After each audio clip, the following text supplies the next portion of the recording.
Hey guys, it's Pineapple, and My Hero Academia Season 4 is finally officially here, with Episode 2 resuming the internship arc that began at the end of Season 3. We've met the big three, and you can check out my video explaining who the three of them are, as well as their quirks and what they can do, but now we're going to talk about this season's big villain, and the people that he calls teammates.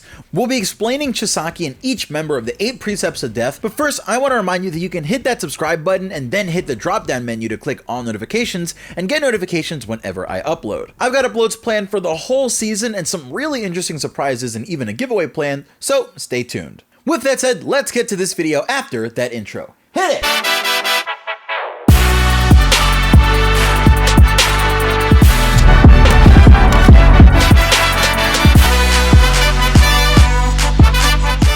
So first off, who are the 8 Precepts of Death, the group also known as the Shie Hassaikai? Well, this group of villains is a remnant of the Yakuza in the My Hero Academia world. I say remnant because in the My Hero Academia world, with the advent of heroes, groups like the Yakuza have mostly lost their sway and many branches have found themselves dismantled. Kai Chisaki is the leader of this specific group after being shown the ropes from an early age by a mysterious sick man only known by the Boss. Chisaki, who also goes by the codename Overhaul, definitely has some wild ideals that we might get into more as the season goes on, but he enters our story as a new potential member for the League of Villains, being found by Twice at the end of Season 3. Chisaki enters the meeting pretending to be there to become a member of the League, but he actually intends on absorbing the League of Villains into this organization. We'll explain more about him and his quirk, but first let's talk about each of the other members of the group who you'll be meeting over the course of the season. Obviously this video includes spoilers about the names, appearances, and quirks of these characters, but I don't think you would have clicked on this in the first place if that's not what you were looking for. So first off, we'll start with Overhaul's primary assistant and childhood friend, Hari Kurono, who goes by the codename Chronostasis, or just Chrono. He's the member with the white coat, dark boots, and his mask looks similar to the mask Overhaul wears, but it covers over his eyes also, stopping right at his hair, which he keeps hidden. When he takes his mask off, he has a pretty distinctive look because his hair comes down to form a pair of arrows. This isn't just some weird hairstyle choice, it's actually thanks to his quirk, Chronostasis. The way his quirk works is his hair can extend and pierce you, slowing down time for you and making you move extremely slow. He can only stretch his hair when he's not moving though, so he can't just run around and target multiple people with this ability. Pretty much it works much more effectively as a quirk that can lock down a single target or maybe even two. When he first gets into the action in the season, it's actually due to him firing a special dart at Compress that temporarily shuts off his quirk. We'll talk more about these later, and I actually have a video explaining them and a few other substances we'll find in this season, so go check them out. This special dart isn't from Chrono's quirk or anything, so let's move on to our next member. Joy Irinaka goes by the codename Mimic, and he might be a little hard to pick out when you first see him, but that's because he's pretty tiny at first. He seems like a tiny little fellow that's the size of a sock puppet, but that's because the little thing pretty much is one.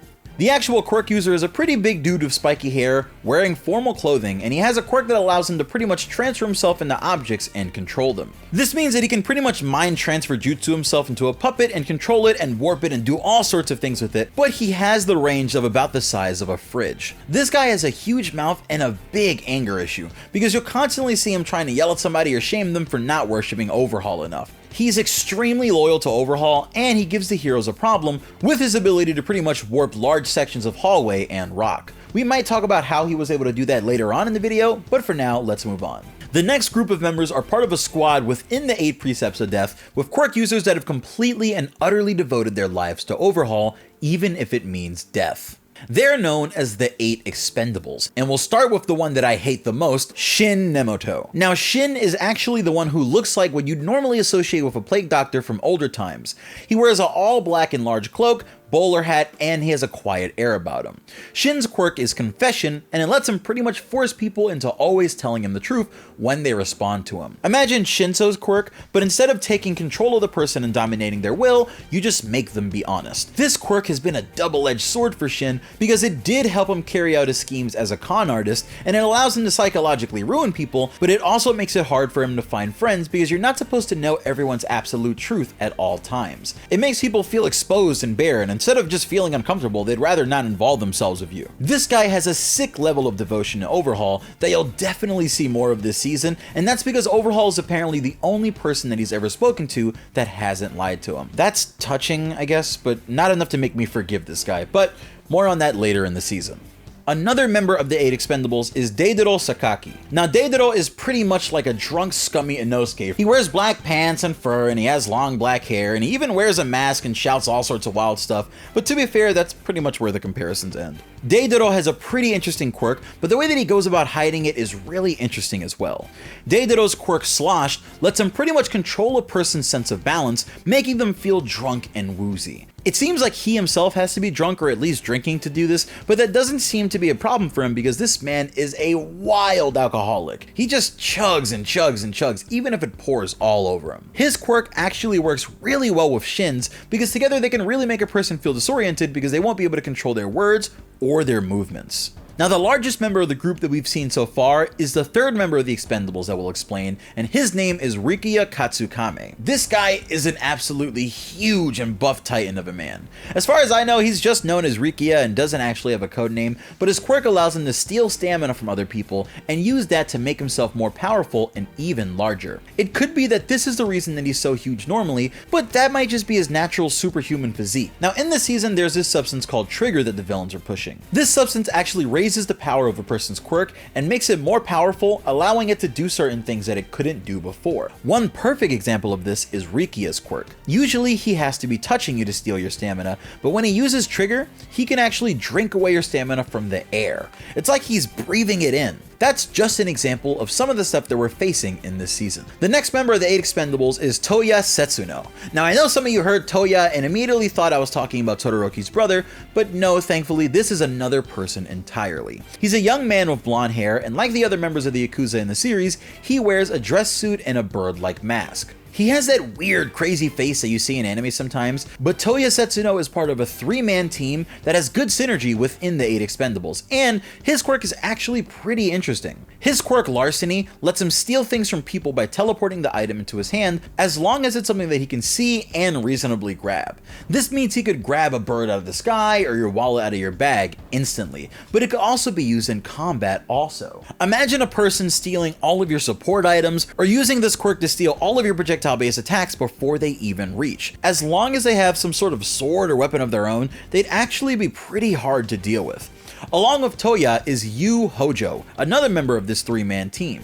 Yu is an older, buff, bald dude with very sunken eyes and no eyebrows. He wears a black shirt and doesn't really have too many other distinguishing qualities, unless his quirk is activated. His quirk crystallization lets him create and coat his body with durable crystals. Imagine Kirishima's quirk, but he was also able to take his hardened skin and shape it into large weapons and shoot it out as crystal projectiles. It's a pretty shockingly powerful quirk that works well for offensive and defensive purposes. Like I just said, Toya would be really annoying to deal with, and at the very least, would make most situations a stalemate with a long or mid-range hero. And now you have Yu, who can get up close and tank a lot of damage, while also having really wild offensive techniques. The final member of this 3-man team is the wild card. His name is Soremitsu Tabe, and he covers his head in a scarecrow-like mask with a rope around his neck. Now Tabe is obsessed with eating things, and that's because of his quirk, food. That's right, his quirk is literally just called food. The reason for this is because it actually allows him to chew and eat anything. Anything that he decides to start chewing on will have the same consistency as food, and from there on, it's pretty much easily swallowed and digested by him. Now, maybe this sounds like an interesting ability, especially when you pair it with the other two, but I think it just sounds like something that can maybe block some attacks from a distance, you know? Instead, this guy is literally insane, so he just runs at you, trying to bite off your arms and legs and your head, and that's what makes him absolutely dangerous. This guy is biting through your defenses no matter what they are, and taking a huge chunk out of you. Putting him in a team with Yu and Toya is actually pretty genius when you think about how overwhelmed an opponent would be just from the first two, and now they have to deal with some lunatic trying to literally eat them who can go through their defenses. It just sounds like absolute madness. Nearing the end of our list, we have Hekiji Tengai. Tengai is an older looking man wearing all black, and he has a white mask that has a strap that runs right up his face. He seems like an extremely calm person with a really zen-like focus. His quirk Barrier lets him create barriers really similar to that one kid in the sports festival who could create barriers out of air, but Tengai is doing it with his mind. He can control the barrier in various ways, but he has to stay inside of it always, so his allies need to stay within his range to remain protected. talented. Tengai is teamed up with a fan favorite member of the Eight Expendables, Kendo Rappa. Rappa is a big buff guy in a white shirt and dark pants, and his Plague Doctor mask actually sort of looks like a sort of orca and bird mixed together. He has weird gladiator-like leather gloves. This guy lives for the fight, and as long as he can take on a strong opponent, he's happy. He wants to have a man-to-man fight with someone using just his and their fists, and that's because of his quirk, Strong Arm. Rappa's quirk lets him rotate his shoulder joints, meaning he can swing and create flurries of punches that come at you at a rapid pace and drill into enemies with his superhuman strength. This guy's arms are huge, so you definitely don't want him wailing down on you, especially because this guy has another edge on most people that isn't easy to come by. He's been dead 6 times. How's that possible? Well, to explain that, we finally come to the leader of the Shie Hassaikai, or the Eight Precepts of Death himself, Kai Chisaki. Chisaki also goes by the name Overhaul, and that's also the name of his quirk. He wears a green coat with purple fur and an all-black sleek outfit under that with a white tie. His most distinguishing feature other than his eyebrows is the big red and gold Plague Doctor mask that he wears alongside his white gloves. He wears these gloves to keep his hands clean because he's a complete germaphobe, and he actually breaks out in hives and has a reaction if blood gets on him or he feels dirty and can't clean himself. Staying clean must be extremely hard when you have a quirk like his, because Overhaul's quirk lets him completely dismantle things that he touches. He's also able to reassemble the things that he dismantles, even if this means reassembling them in different ways. Imagine Law's power in One Piece if instead of creating a room, he just turned everything he touched into particles and then reformed them into the things that he wanted them to be. Now, this ability to disintegrate and reintegrate things means that he can do something that no other character we've met in the series can do so far. He can kill people, and he can bring them back to life. You see, Overhaul completely blows you away with his quirk, and it can turn you into a splatter of blood. But if he wants to, he can have that splatter of blood completely reform into the whole body that was you, bringing you back to life. Do you see how broken this quirk is? This means that he can literally tear you apart, but he can also heal himself and others, and he can do something especially wild that we'll talk about later in the season. Expect to see this guy touching walls and doing some wild Full Metal Alchemist tier stuff when he finally feels threatened later on in the season, so stick around for this season of My Hero Academia. These are all the members of the Shie Hassaikai, or Eight Precepts of Death, that we know so far, but check back on the channel soon because we're going to have a lot more discussions about all the things going on in My Hero Academia Season 4. This is Pineapple. I love you guys. Peace.